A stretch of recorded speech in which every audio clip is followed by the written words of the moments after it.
Este show faz parte da Terceira Terra, um mundo inteiro de podcasts. Acesse terceiraterra.com e conheça nossos outros shows.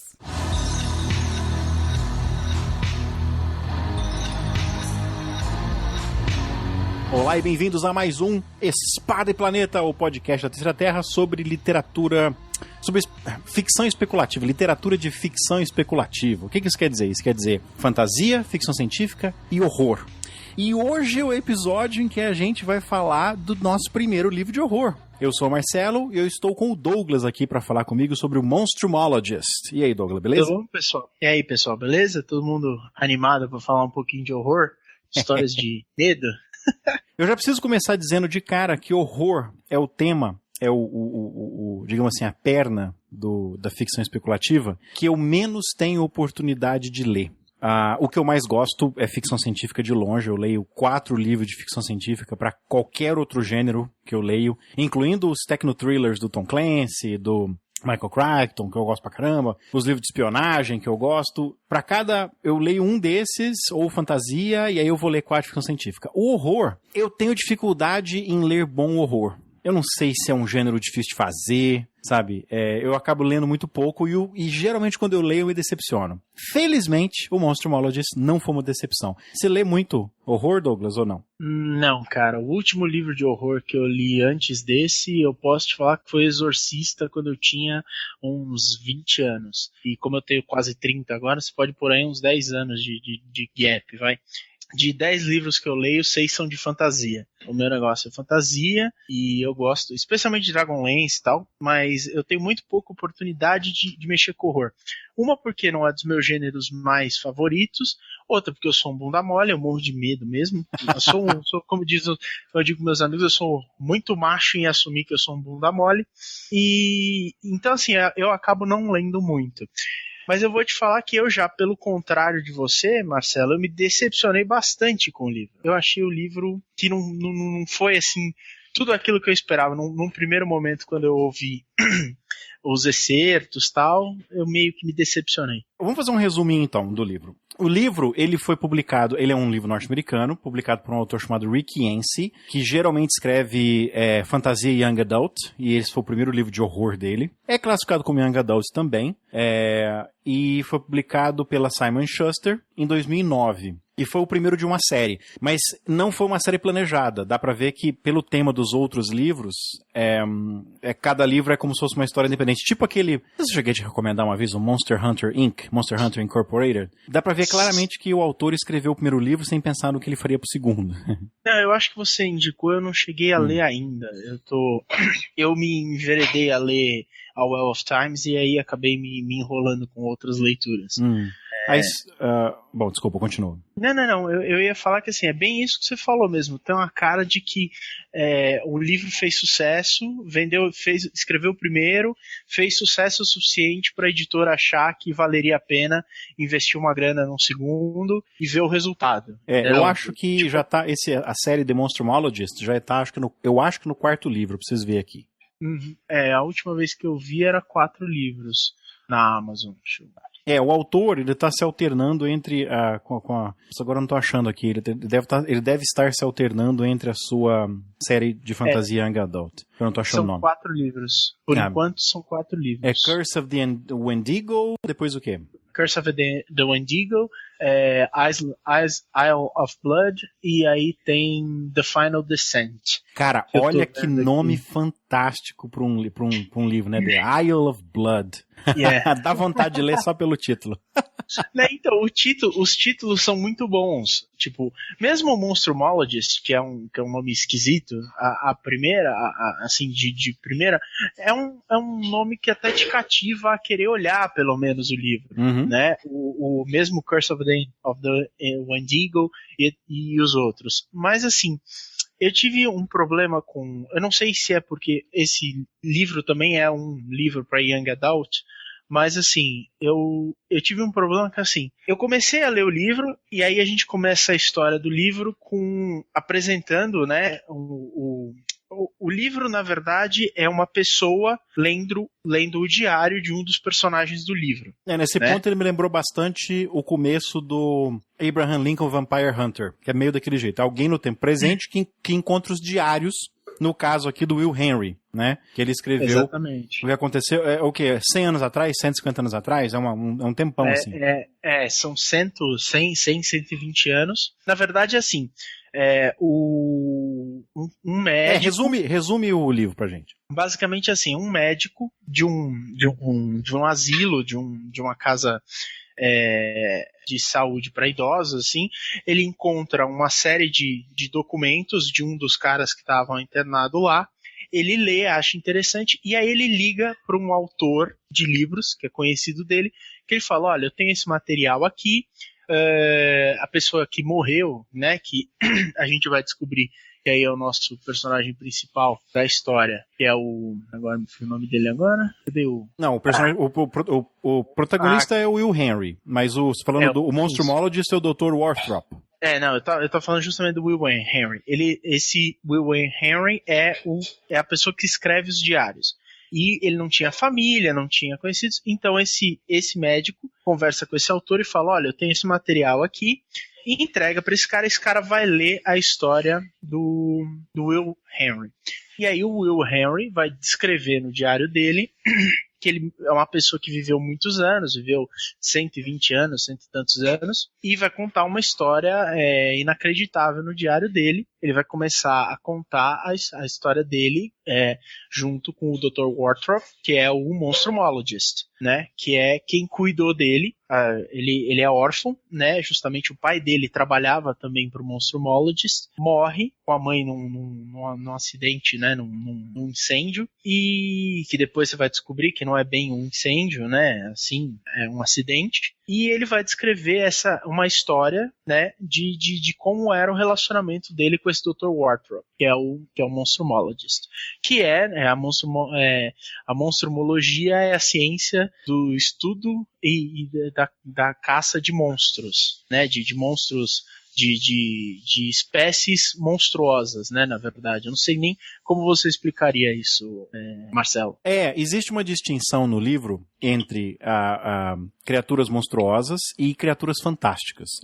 Tipo assim, os monstros estudados pelos monstrumologists não são criaturas sobrenaturais. Vampiros não existem, fantasmas não existem, zumbis não existem. Mas, e o livro é muito cuidadoso em te dizer o que existe. Existem certas criaturas, por exemplo, você lembra quando em 2009 eu fiz na Terceira Terra um esforço com outros blogueiros e podcasters pra gente fazer os monstros do mundo real? Você lembra que a gente pegou monstros do mundo real porque eram monstros de lendas que era pra transformar em várias versões... Sim. Várias versões para RPG, né? E um dos monstros foi o verme não sei o que como é que ele chama assim? Um verme da Mongólia lá, uma criatura que é meio, imagina assim, um mini monstro da areia do John Herbert, de Duna, por exemplo. Esse monstro existe, mas sereia. Tipo assim, será que sereia é lenda ou existe mesmo no mundo, entendeu? Então, ele é bem vago em relação a quais monstros existem. Mas na verdade, o antropófago, por exemplo, que é um monstro mitológico, acho que ele é descrito em algum texto grego, alguma coisa assim. Romano. Romano? Num texto não, é do Heródoto, não é romano. Heródoto é? Grego. Grego, se tá certo, eu tô errado. E então mas acho que tem nas viagens de Marco Polo, tem a descrição desses monstros também, que são pessoas que não têm cabeça porque a cabeça está no tórax. Então ele transforma isso numa criatura com a biologia crível, né? É um monstro que tem 2 grandes olhos, um monstro pálido, muito alto, que tem grandes orbes negras nos ombros, né? E no peito dele, na barriga, na verdade, tem uma bocarra de tubarão, né?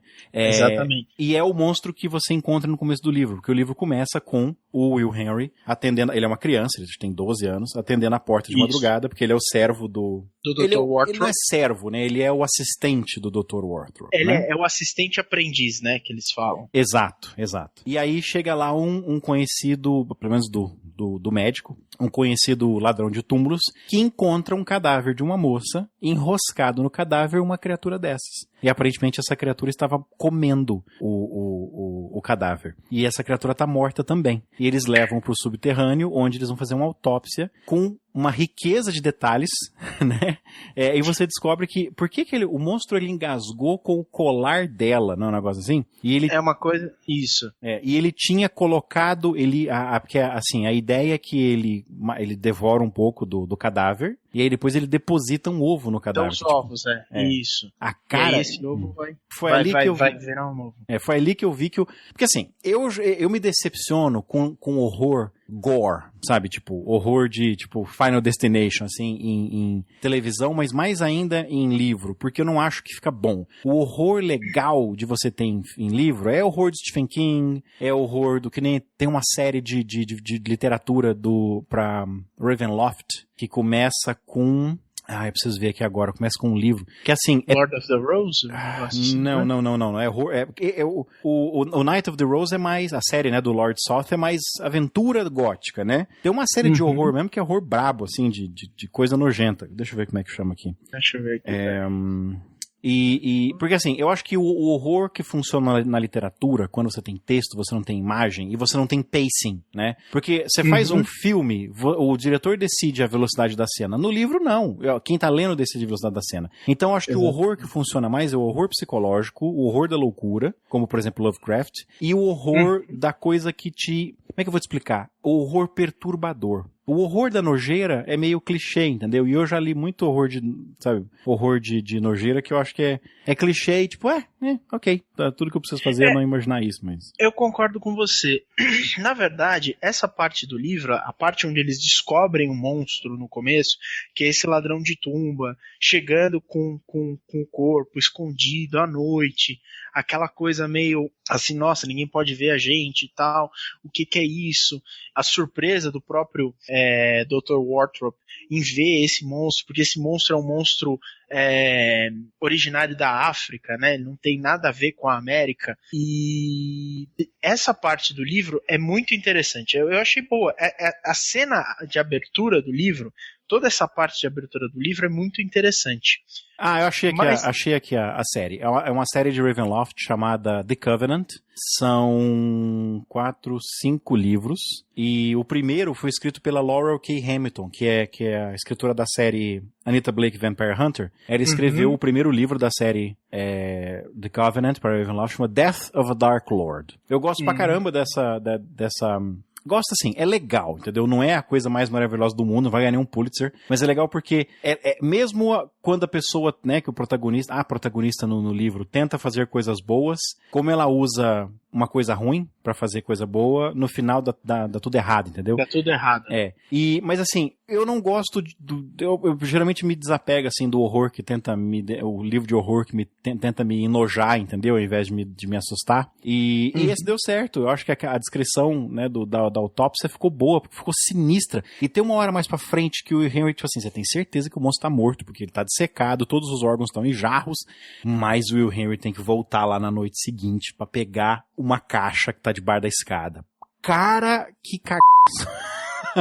Então, eu vou te falar uma coisa. Na verdade, depois dessa cena, essa primeira cena pra mim foi muito boa.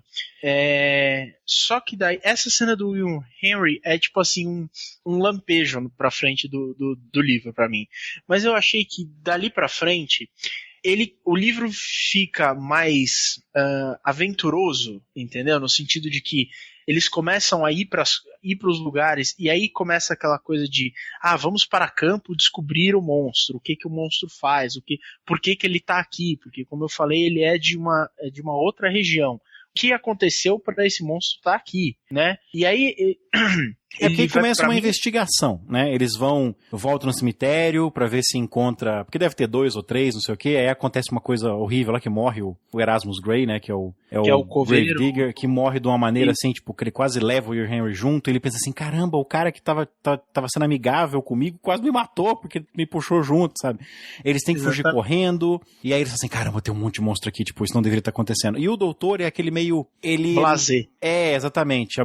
Exatamente. Ele não tem absolutamente nenhuma empatia pelo garoto. O Will Henry fica desesperado por ter uma figura paterna e o Dr. Waltrop não é. E depois eles continuam investigando. Eles vão eles descobrem nas coisas do pai do Dr. Warthrop, porque o pai dele estudava o antropófago, eles descobrem uma pista, e aí eles vão num manicômio no norte, e para conversar com uma pessoa, e aí tem toda a parte nojenta no manicômio, porque o cara que era o capitão do navio que trouxe o antropófago conta a história de como ele foi numa... Eu não entendi se era no norte da África ou se era No norte da África, eles vão para uma expedição e encontram umas tribos lá que... na verdade, eles vão para uma cidade, agora não estou lembrando o nome dela, que... os monstros são tipo bichinhos de estimação, entendeu? De um senhor da terra que usa eles como, tipo, sabe, galo de rixa? Sim. Uhum. E eles têm as pessoas que eles alimentam esses animais. E aí, o pai do Dr. Warthrop vai trazer esses ele encomenda, espécies, né? Ele encomenda espécimes para trazer para a América para tentar estudar essas criaturas e tentar domesticá-las. Exatamente. Na verdade, é bem no intuito de meio que domesticar, de humanizar a criatura. Né, no sentido... E aí o Warthrop, ele fica obcecado em tipo assim, primeiro ele se recusa a aceitar que o pai dele teria cometido um ato estúpido desse, né, inconsequente, e depois, quando não tem mais dúvidas, ele fica obcecado em limpar a memória do pai. Um pai que aparentemente ele detestava, mas não suporta a ideia do pai dele ter cometido esse ato horrendo, né. Mas outra coisa legal, que eu não sei se você gostou ou não, toda a descrição do capitão, que foi o único que sobreviveu a viagem de volta, ele descreve como foi que o antropófago se libertou, ou os antropófagos, né, que as fêmeas elas são muito mais ferozes do que os machos. E assim, me lembrou muito a parte do navio do livro o Drácula, escrito por Bram Stoker, quando tem me lembrou muito aquilo, achei bem derivativo de uma maneira legal, assim, meio que homenagem. Eu não tinha, agora que você tá falando que eu realmente tô me tocando disso, mas eu não tinha pensado, mas você tem razão, é bem assim, dá pra você conseguir imaginar, tipo, só ele sobrevivendo naquele barco com as criaturas e tal, é bem pro Drácula mesmo. E aí eles chamam, o Dr. Warthrop chama alguns conhecidos dele para ajudar a caçar a colônia de antropófago que ele precisa eliminar, porque senão ela vai matar todo mundo naquela região, né? Mas ao mesmo tempo fica um mistério, tipo, por que agora? Isso aconteceu 20 anos atrás, por que agora começou, né? Eles traçam as mortes misteriosas na região, começa a aparecer um padrão, aí aparece o cara lá, né, o caçador de monstros, que o Warthrop sabe que é muito competente, mas odeia, né? O cara é meio... Na verdade... O outro cara também é um monstrumologist, só que ele é um cara que o lance dele é caçar os bichos e ele é especialista em anthropophagi, né, os antropófagos. Tanto que depois lá na frente vai falar de como ele caçava na África, etc e tal, quando eles estão já caçando os bichos mais pra frente. E assim, num livro em que ninguém é bom, não tem ninguém que é bom. O cara o dono do manicômio é um mesquinho corrupto. A secretária do manicômio é uma mulher esquisita. A moça que vende, tipo assim, a mulher que vende os scones lá que o Dr. Warthrop gosta, ela é uma fofoqueira. Tipo, não tem ninguém bom no livro, né? Na verdade, o dono do asilo, na verdade, onde o capitão tá, ele é uma figura importante no plot, né? Você vai acabar descobrindo depois que era ele que fornecia as pessoas para servirem de alimento para as criaturas que o pai do Warthrop estava cuidando. Justamente para que não houvesse isso que aconteceu. Só que o cara é tão mesquinho, que quando acabou o dinheiro que o pai do Warthrop pagou para ele simplesmente largou os bichos. Mas ele tava fornecendo malucos do manicômio que ninguém ia sentir falta, né? Exatamente. E aí é por isso que quando acaba o dinheiro que o pai do Dr. Warthrop tava pagando para ele, óbvio, porque o homem morreu, é que os antropófagos precisam sair da onde eles estão para ir caçar. E aí é que começa a ter as mortes, e é aí que vai aparecer fechar o ciclo de como é que os bichos apareceram, que lá no começo eles atacando no cemitério. E agora sobre eu não lembro o nome agora do cara que veio, do caçador que veio, do outro Monstrumologist que veio também. Kearns, se chama Kearns.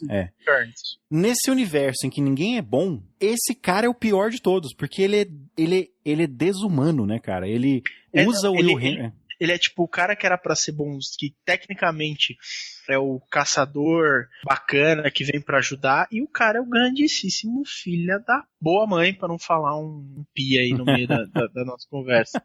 Entendeu? O cara é completamente desumano e ele tem o mote dele é a moral do momento, né? Uhum. Qual é a moral deste momento? A moral desse momento é que eu vou usar o Will Henry como isca pros bichos e vou matar ele. Se ele morrer, sinto muito, foi por um bem maior. Só que ele tem vários elementos sobrenaturais ali que você não sabe se não são explicados, porque a memória do garoto, né, porque ele escreveu as memórias anos depois, você não entende direito, ele sente o cheiro do monstro, ele consegue andar no escuro, lá nas catacumbas, no escuridão total, sem iluminação, não dá pra entender muito bem, aquele cara é meio monstruoso, passa a ideia de que ele é meio monstruoso ele mesmo, né? Porque no final, não sei se você vai lembrar, no final do livro, ele tá fazendo um exame o Monstrumologist vai fazer um exame de sangue no Will Henry. Porque ele foi mordido por um antropófago. Não, por causa da doença do pai dele. O pai dele tem uma doença quando ele está trabalhando para o Monstrumologist, e essa doença passa pro Will Henry. Só que essa doença não se manifesta no Will Henry. Agora até esqueci o nome do verme, dos vermezinhos que ele estava infectado, que inclusive são o que geraram a ele a longa vida que ele teve, de 100 e tantos anos. Eu tinha esquecido disso, porque eu achava que esses vermes que ele está contaminado é o que explica ele ser longevo, porque, né, ele viveu até mais de 130 anos, supostamente, porque no final o livro se encerra com tudo assim, tipo, o jornalista do tempo presente que está investigando tudo, ele não encontra nenhuma referência a nenhum Monstrumologist, a nenhuma cidade. Como é que chamava a cidade? New Jerusalem. A sugestão, né, que no final o Kearns, ele volta pra Inglaterra e vira o Jack o Estripador, não combina com as... Tipo assim, parece meio uma história de fantasia mesmo. Mas eu tinha esquecido disso, eu achava que ele tinha sido contaminado pelos mesmos vermes que mataram o pai, quando ele toma aquela mordida do antropófago filhote. Quando o Will Henry toma a mordida do antropófago filhote, eu tinha... Era a impressão que eu tive. Mas o que eu achei legal do livro, de todo esse livro de horror de maneira geral, é que é o seguinte, filme tem uns tabus, né? Você não mata cachorro, você não mata criança, não mata mulher grávida. Cara, livro de ficção, né, de ficção especulativa não tá nem aí, né, cara? Tipo assim, vou matar cachorro, gato, cavalo, criança, bebê, trigêmeos. Não interessa quem tá morrendo. Eu só acho, o que eu achei foi que assim, meio que comentando um pouco do livro, acho porque também o pessoal que leu acho que consegue entender mais ou menos do que a gente tá pegando desse meio que resumo maluco que a gente fez. O que eu achei, o meu problema com o livro foi, ele começa bem o livro num passo bem lento, vamos por assim, mas um passo lento que funciona bem pro que ele está fazendo, né? Porque ele está se propondo. De repente, passado isso, ele muda o passo do livro, ele dá uma acelerada no passo do livro e apresenta uma cacetada de personagens. E depois, ele, com essa cacetada de personagens, ele tenta aprofundar um pouco cada um, sem aprofundar muito de verdade, pelo menos na minha opinião, para um livro de horror, são muitos personagens para ele se aprofundar. E aí eu acho que é aí onde ele, na minha opinião, falha muito grande. Ele tenta fazer tudo ao mesmo tempo e dá uma derrapada, entendeu? Eu entendi. Eu acho que tipo assim, o problema de pacing que você tá falando do livro, né, como é que fala isso, de ritmo do livro, eu atribuí a sendo, tipo, o primeiro texto desse estilo do autor, sabe? E assim, tem vários momentos que o livro é bem clichê, é bem óbvio que vai acontecer, tipo, quando o Malakai lá, que é o outro garoto, que é da idade do Will Henry, ele se sacrifica pra matar o grande tubarão branco do livro, que é a mãe antropófaga lá, né, a rainha dos da colônia. Tipo assim, era óbvio que aquilo não ia matar, porque quem ia ter que matar era o Will Henry, e numa situação em que ele quase morresse, entendeu? E realmente o que acontece logo depois. Então tem vários momentos de clichê ali, como, por exemplo, toda aquela caçada que organiza com os homens da cidade, com o comissário de polícia, lá no cemitério. Só faltam os porcados e as tochas. Tipo assim, tava na cara que aquilo eles iam, tipo assim, ia ter uma grande cena de tiroteio. Então, tem muitos momentos ali que era meio óbvio, mas eu atribuí isso a ser, tipo assim, cara, é literatura infanto-juvenil. É literatura de um autor que tá acostumado a escrever infanto-juvenil, né? Eu acho que eu minimizei isso, porque o livro tava me dando uma sensação muito boa de medão, assim, não vou dizer medão, sabe? Em inglês a palavra é dread, não é fear, né? Não é assim, meu Deus, não consigo ler o livro. É aquela sensação de que a qualquer momento... É aquele suorzinho escorrendo pelas costas. Aquela sensação, exatamente, de que a qualquer momento qualquer personagem vai morrer, porque a vida de nenhum protagonista, de um personagem é sagrada naquela história. E assim, o autor não tem problema em alejar ou fazer a pessoa ter... Tipo assim, o garoto, ele, se fosse nos tempos modernos, ele ia ter que passar o resto da vida fazendo terapia, cara, porque ele tem, né, uns 3 traumas ali em 3 noites diferentes. Então eu gostei disso, né, eu acho que eu gostei muito eu não tinha me dado conta de realmente como ele muda como você falou, né? Ele muda o ritmo da narrativa. Porque, pra mim, ele manteve uma sensação de dread, né? Constante no livro. E o fato de que o Dr. Warthrop não é um cara legal. Você não consegue torcer pra ele, né, cara? Exatamente. Toda vez que você quer esperar alguma coisa do Warthrop, você fica com raiva, porque você sabe que ele não vai fazer, entendeu? Mas pensando pelo lado de ser um livro de Young Adults, talvez realmente essa questão do pacing, né, do ritmo do livro, até se explique. Mas, de verdade, o que me tirou um pouco do livro, talvez tenha sido ele querer realmente colocar muitos personagens. Então ele coloca a relação do Warthrop com o pai, que não existia, tal. Aí aparece o caçador, que tecnicamente é o herói, que é o grande filho da puta. Aí ele vai contar a história do pai na África, do capitão na África. Aí aparece o constable da cidade, que agora eu esqueci até como é que traduz constable em português. Comissário. O comissário da cidade. Aí as pessoas da cidade. E aí a história teoricamente o plot vai ficando mais complicado e mais raso, entendeu?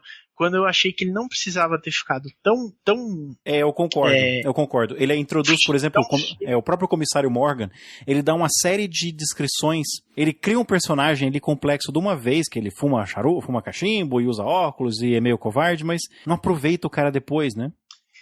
Então, ele não aproveita o comissário, ele não aproveita a relação dele do doutor com o pai, ele não aproveita os próprios moradores que vão pra lá. Sim, então, assim, sim. Eu achei que se a história ficasse resumida, de repente, vamos lá, o Warthrop, o garoto, o capitão este outro monstro Moloch, o Kearns. E aí, o Kearns, e aí até poderia ter a cena de tiroteio com o pessoal da cidade e tal, mas aí ele vai querer desenvolver o Warthrop, o Kearns, o Will Henry, o Malakai, que é outro garoto que sobrevive ao massacre na casa lá. Na casa, o próprio dono do asilo, o capitão. Então, você percebe, eu já contei 6 personagens para um livro de 400 páginas. Então, assim, eu acho que ele acabou colocando coisa demais e aí acabou se perdendo. Eu não sei também até que ponto esses personagens vão ser influência dos próximos livros, né? Porque, como eu falei, a gente leu só o primeiro livro. Pode ser que para os próximos livros esses personagens venham a ter uma relevância, mas essa questão de encher tanto de gente foi me fazendo perder a atenção no livro. E assim, normalmente eu escuto livros enquanto eu estou desenhando, né? Porque eu faço a parte mental do meu trabalho e aí eu passo para a parte executiva, que é simplesmente desenhar, e aí eu ponho os livros para escutar. Normalmente eu gasto mais da minha atenção nos livros do que no desenho.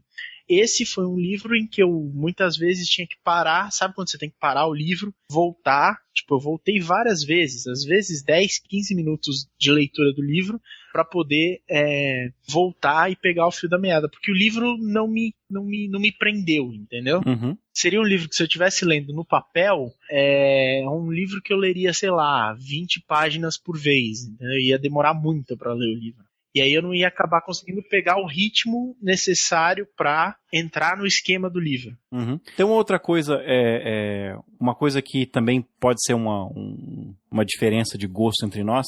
Eu achei que ele estava imitando bastante os escritores de horror do começo do século, em que o autor era verborrágico pra caramba. Eu não sei se ele chega a usar essa expressão, mas é uma coisa que eu acho muito engraçado. Quando você pega Edgar Rice Burroughs, o Lovecraft, que ninguém se move, todo mundo exerce seus poderes de locomoção, ninguém se move, né? E ele faz muito isso. Eu não sei se ele chega a usar a expressão exercer meus poderes de locomoção, mas ele é bem verborrágico nesse sentido, meio falso, o romance gótico do começo do século XX, final do século XIX, né? Eu achei bem legal, dá cara de que eu tô lendo realmente um diário de alguém que escreveu aquilo 100 anos atrás. Eu não sei se você gostou. Talvez isso tenha contribuído pro problema de ritmo também, não sei. Ou de você não conseguir prestar atenção. Não sei, porque, na verdade, eu gosto de Lovecraft e eu gosto de Edgar Rice Burroughs. Então, assim, eu não tenho, tecnicamente, um problema com isso. Tanto que acho que o meu conto de terror favorito é Vento Frio, que é do Lovecraft. Do Lovecraft. Aliás, é um dos contos de horror. Meu, eu já escutei o conto umas 30 mil vezes. Toda vez que eu escuto aquela porra, me borro. Tem que ler no banheiro. Tem que ler no banheiro. Exatamente, porque, meu, é muito foda. Então eu não tenho problema muito com isso. É legal, por isso que você falou, pela questão de ser um personagem com 100 e tantos anos de idade, então, especialmente quando ele está escrevendo sobre a infância dele, e é meio que um diário, então ele ter essa verborrágica mais antiquada, né? Tanto que eu até cheguei a comentar com você quando a gente fez o teaser, né, para esse mês, que o excerto do livro me pareceu muito Lovecraftiano. Uhum. Dá pra ver que o Rick Yancey tem influências óbvias dos autores americanos de horror da época em que o livro se passa. Poe é antes, né? Algumas décadas antes de quando se passa o Monstrumologist, mas Lovecraft, dá pra ver que ele tem influência desse pessoal, assim. Uhum. Até um pouco as cenas, assim, de perigo, em que você tem certeza que algum dos protagonistas ou vai morrer ou vai ser aleijado, me lembrou muito o medo que eu sentia de perigo, né? A sensação de perigo iminente da Mary Shelley no O Monstro de Frankenstein. Me passou muito essa sensação também. Então dá pra ver que o Rick Yancey, ele fez o dever de casa, não soa falso. Mas, então vamos encerrar com a nossa... Pode falar. Não, é só ia comentar. Isso realmente é muito interessante, porque todo o combate, assim, eles vão enfrentar o monstro, você tem certeza que, assim, não interessa quão bem preparado o cara tá. Eles estão preparados pra dar merda. Ninguém é sagrado ali naquele livro, né? Exatamente, nada é sagrado. Então, vamos só, então... Acho que não precisamos dar uma resumo final, assim, da nossa opinião, porque acho que a gente deixou bem claro nessa gravação que eu achei um livro legal, não é nenhuma obra-prima, eu não sei se eu vou continuar lendo a franquia, provavelmente eu vou dar uma chance pelo menos ao 2, pra ver se ele se aprofunda mais naqueles personagens, ver se apresenta mais monstros, ver o que acontece no segundo livro, mas eu gostei, assim, eu achei que valeu, nós dois ouvimos pela Audible, né? Então valeu o meu crédito, eu acho, esse livro, sabe? Mas você não gostou tanto assim. Você não recomendaria. Eu não recomendaria, mas também não é um livro que eu trocaria. Porque na Audible a gente pode trocar o livro se a gente não tiver gostado. Uhum. Né? Você tem o seu crédito, se você não ouviu e não gostou, você troca. Mas também não é um livro que eu vou trocar. Entendeu? É um livro que eu vou ter lá e quem sabe daqui a um tempo eu volte a escutar de novo. Porque porque eu releio por áudio muitas vezes vários livros dos que eu tenho lá. Então, assim, talvez eu venha ouvir de novo, ter uma outra opinião. Não é um livro que eu recomendaria, a priori, se alguém me fala assim, me recomenda um livro de horror aí. Não ia ser a minha primeira opção. Eu vou esperar você ouvir o segundo, e aí você me fala o que você achou do segundo, e aí eu penso em gastar um crédito no segundo. Ok, beleza. Então, é isso aí. Vamos para o segundo bloco do Espalha Planeta, sobre o que nós vamos ler agora em fevereiro. Tem que ser um livro menor, porque fevereiro é mais curtinho, né, Douglas? Exatamente.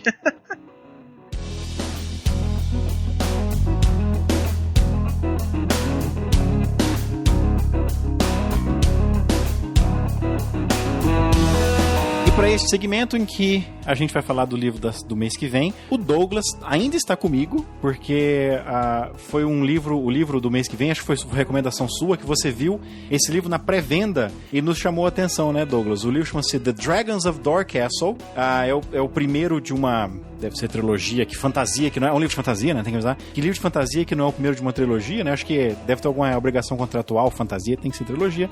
E por que esse livro nos chamou a atenção, Douglas? Porque nós vamos voltar a um autor que a gente já discutiu aqui no Espada do Planeta. Nós vamos voltar a ler um livro do Jack Campbell. Uma história de fantasia do Jack Campbell, né, cara? O cara que passou a carreira inteira escrevendo ficção científica, militar e espacial.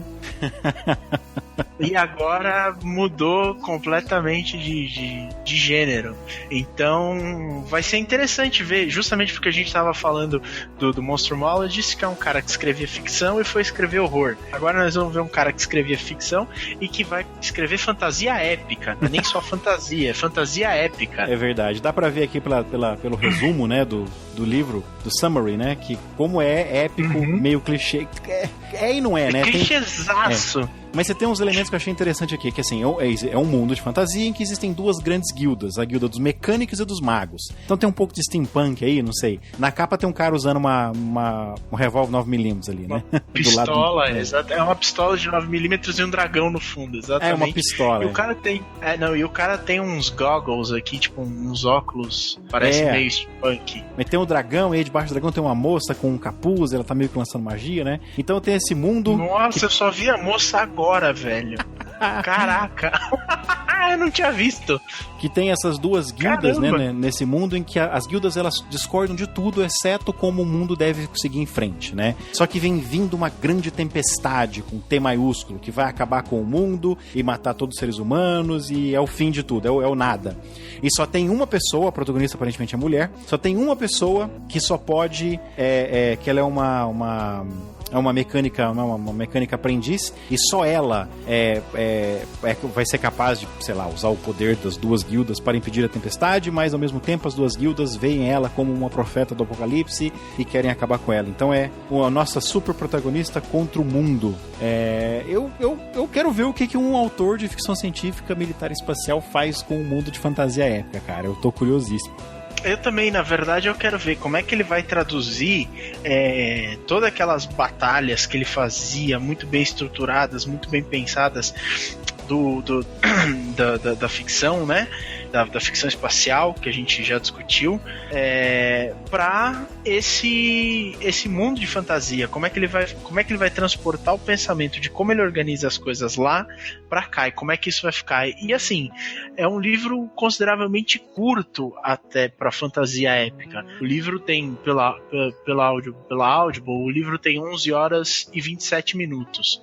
Os livros da Well of Times têm em média 23 horas e os livros do Sanderson, que é um outro ator que eu gosto muito, tem em média de 30 a 45 horas. Assim, boa parte dos livros de fantasia épica tem mais do que 25 horas de livro, ou seja, aí deve dar umas 40 horas dá quase 1000 páginas. Então, vamos por 20, dá umas 600, 700 páginas, 11 horas você tá falando de que 300 páginas? 400, 300 e poucas páginas?